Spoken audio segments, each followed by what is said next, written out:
West Indies Cricket, Caribbean Cricket Podcast. West Indies Cricket, Caribbean Cricket Podcast.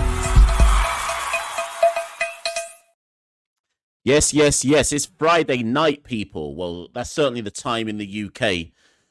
You know, as the week comes to an end, the working week, it's just hit holiday time in the UK. It's half term. So for those of you who don't live in the UK, schools have 8 weeks on, and then you get 1 week off. Some schools get 2 weeks off. So I've just hit half term. And you know what that means? It means I'm alive again. I'm Machel St. Patrick here at one half of the Caribbean Cricket Podcast.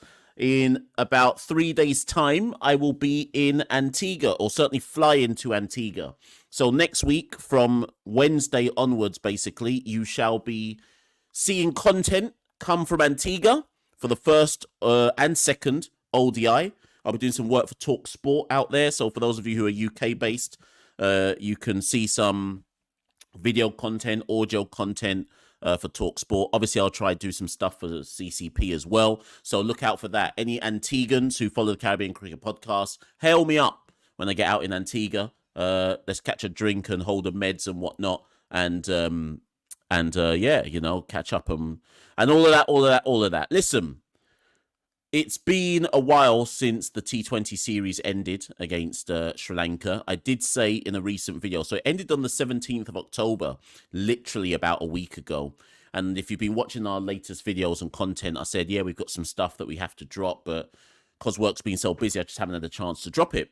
And I said, you know what, let me actually drop this video on the T20 series. Obviously, the ODI series ends tomorrow at the time of recording. The third ODI will end tomorrow. And then Santoki, fresh off fatherhood, will be back on the show. We'll record a show looking at the ODI series ahead of the England series, obviously starting next week. But wanted to just kind of quickly talk about the T20 series, the kind of key talking points that I noticed from the T20 series against Sri Lanka. Obviously, get at me in the comments below. Let me know what you thought. Yes, it was a week ago, ended a week ago, but still let me know what you thought. So, first things first, I'm just going to go through my 5 points. Point number 1. A moral victory. I've got a lot of time for Daren Sammy. But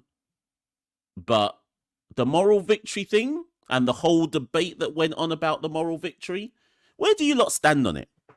Where do you lot stand on it? I'll be honest with you. I kind of paid it no mind. Like, I just found it funny.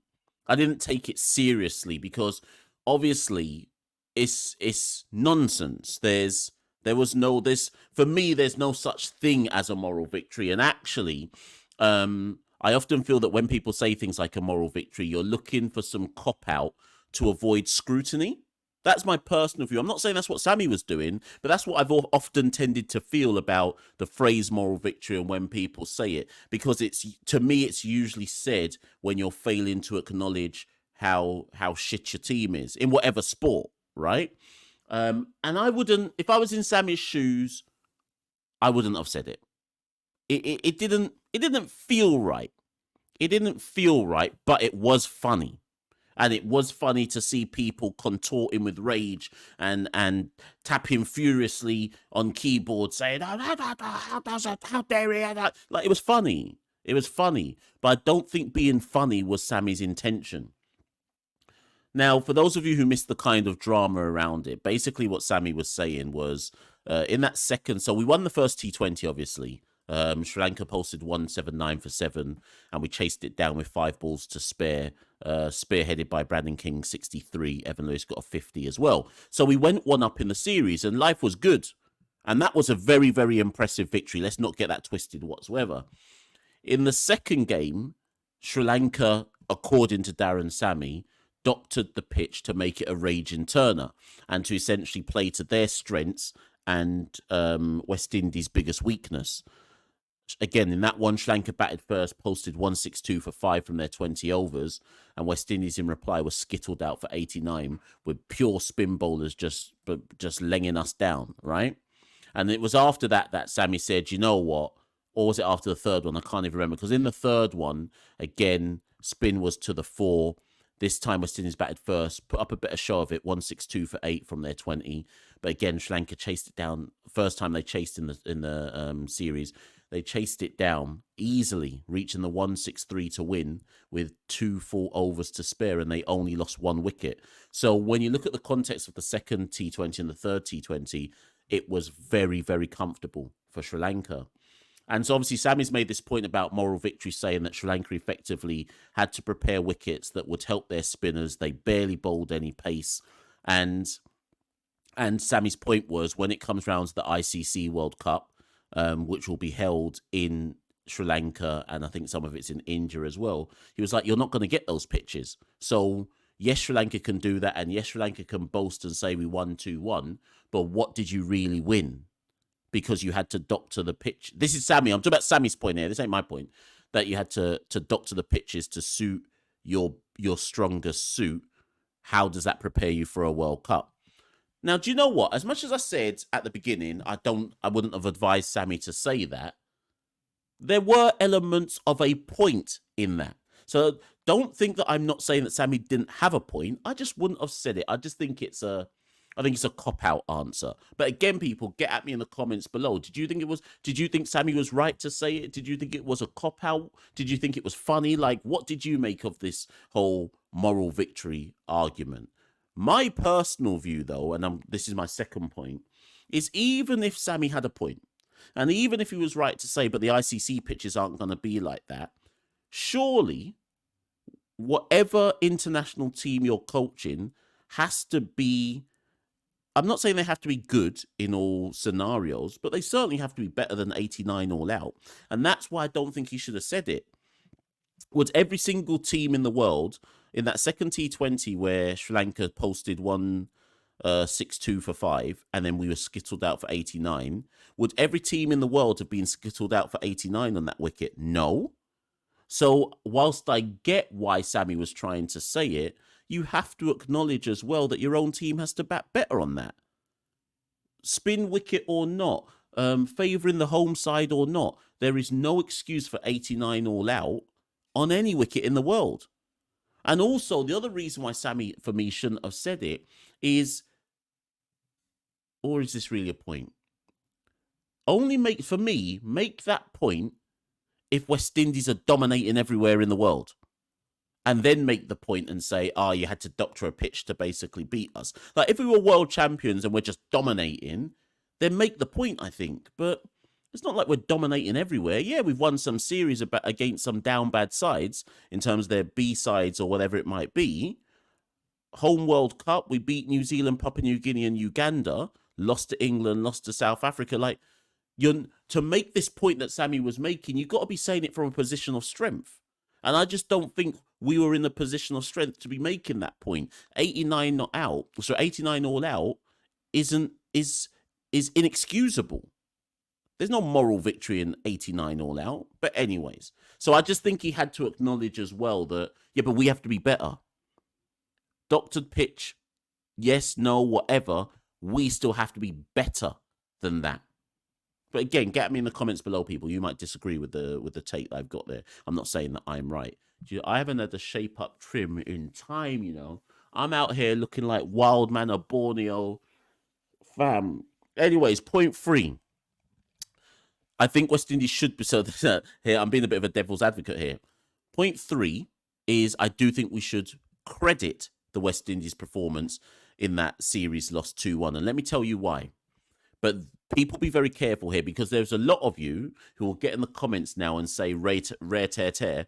But when I was saying all through the summer, but when West Indies, or in the last year, when West Indies beat England, when they beat India, when they beat South Africa, either side of the World Cup, I kept saying, yeah, but we're playing B teams. Like, yes, we're winning, and you've got to beat who's in front of you, but they're only B teams, and South Africa away wasn't a B team, in fairness, when we played them away. But I was saying that, is that the best way to judge the strength of our T20 side?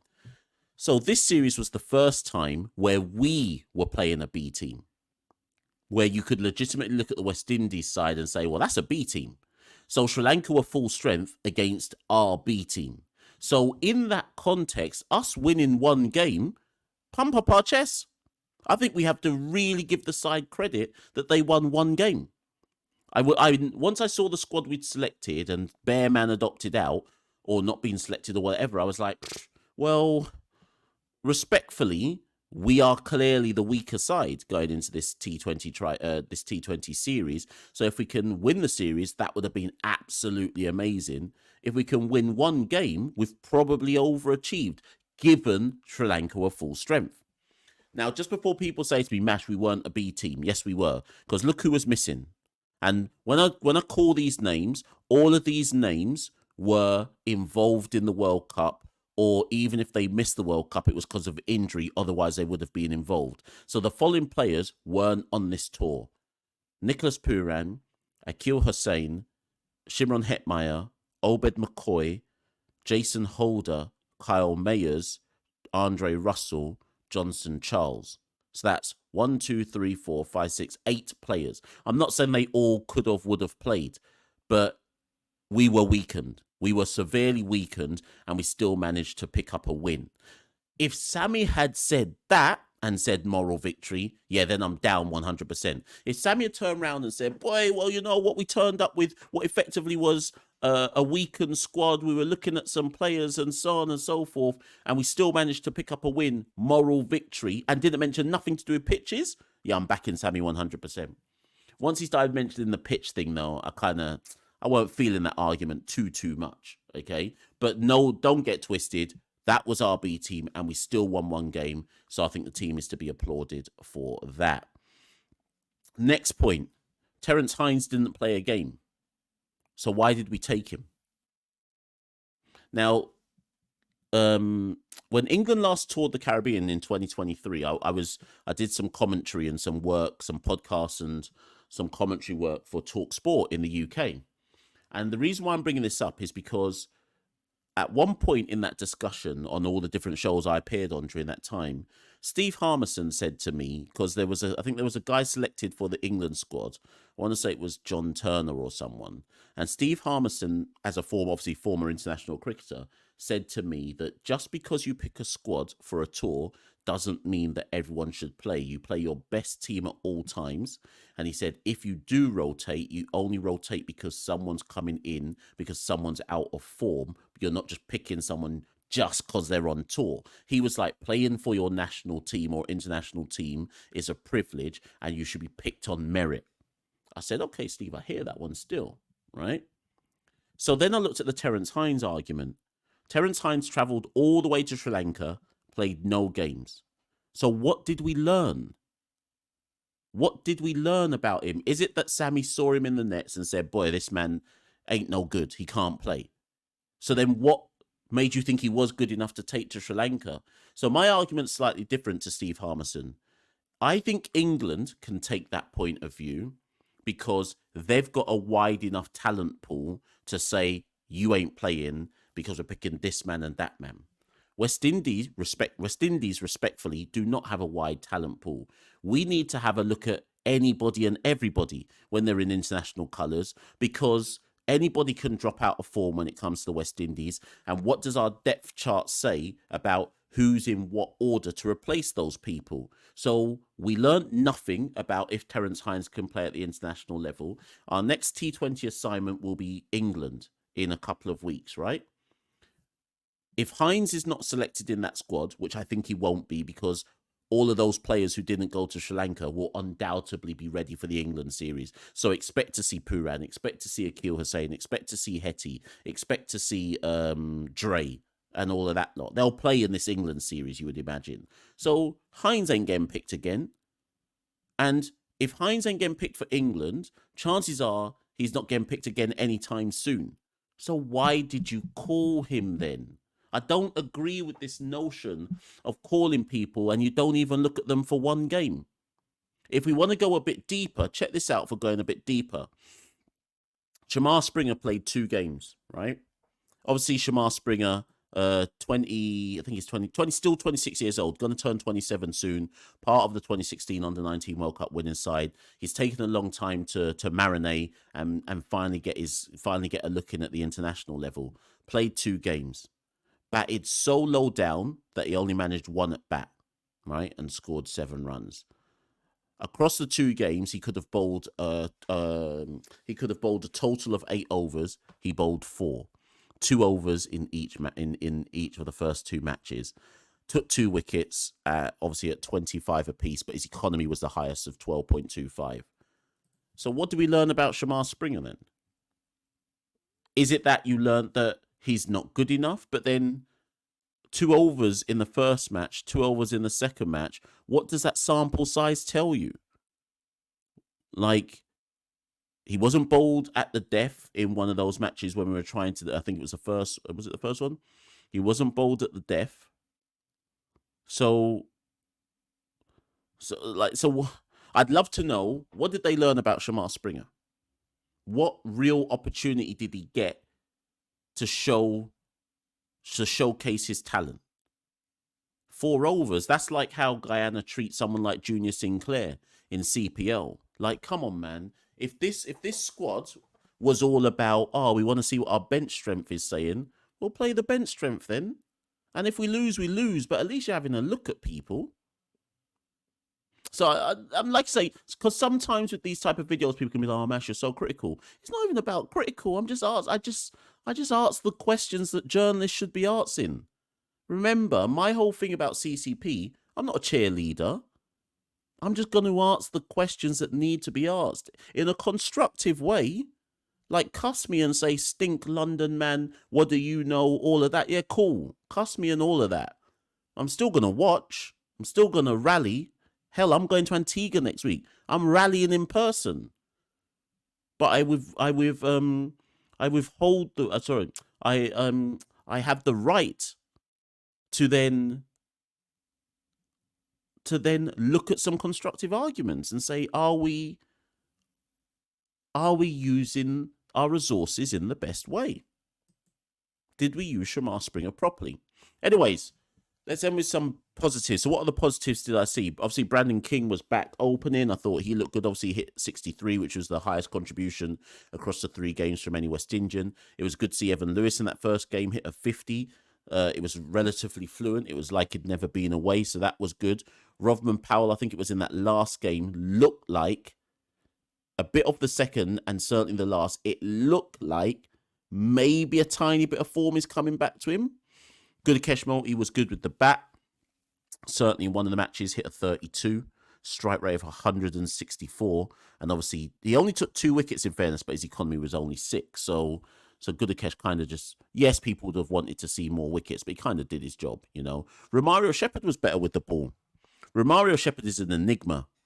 He's such an enigma.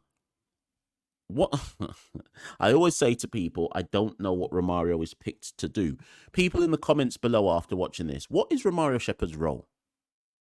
Is he a lower order hitter? Is he a bowling all-rounder? Is he a death bowler? Is he a power player? What is Romario Shepherd? If you had to define Romario Shepherd in a sentence, what is he, people? Because I'm stumped. I don't know, you know. But he was good with the ball in this series. 4 wickets at 22. Economy 8.6. That's good going for Romario Shepherd. In that first game, he bowled a good death over when we thought he wouldn't be able to. So yeah, Shepherd was good. Is there anyone else that I've missed out? Shamar had one good spell in one of the matches. Alzari was expensive. Chase didn't take a wicket, but he was economical. Like, I guess Fabian only played 1 game.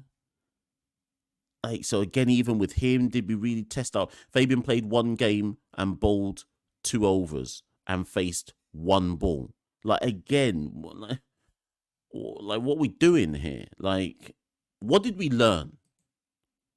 That's how I'll end. Let me end the episode like that. What did we learn?